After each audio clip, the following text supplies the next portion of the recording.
Sibingelele wonke umuntu okhona eSouth Africa nakuphi la ukhona khona. Uyabingelela uDr Spikili. Nguyena lo uDr Spikili obingelelayo. Ngikhuluma vele nje ngila esigodlweni la kwaMhlaba uyalingana kwaNdlovu la ngikhona khona. Njengoba ngiza kubantu nje namhlanje ngizothi abantu ngibaphethele zona indaba zabo lezi abazithanda kakhulu. Namhla ke ngize nenduku la umuntu okuthiwa uphethwe ushukela noma okanye lo muntu unesilonda esingapholi noma okanye lo muntu uneyinhlungu ezisemzimbeni ezingalawuleki.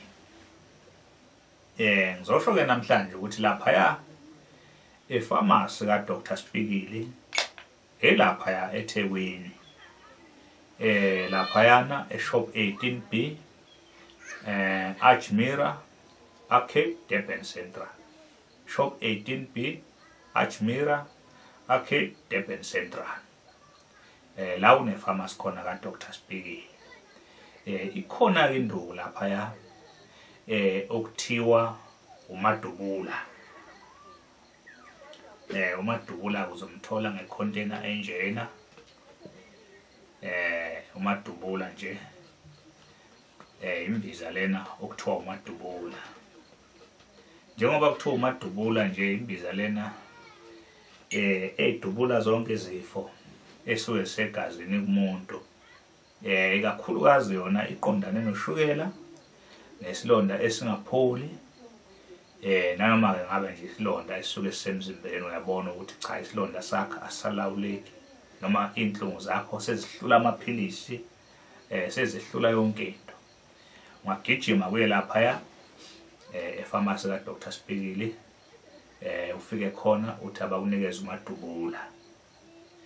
Umadubula ke same time uhamba ngesivinini mawufika egazini lakho kakhulu sheshe ubambe inhlungu okukhulu ukusheshsha uwazi ukuthi uthola ukuphumula.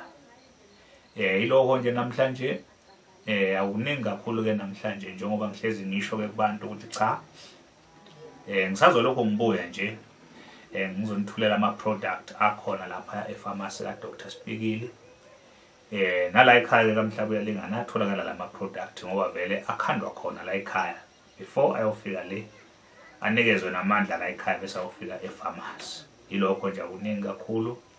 Ngizonipha nje inamba zami zocingo 071 106 9603 enye ithi 072 65 888 91.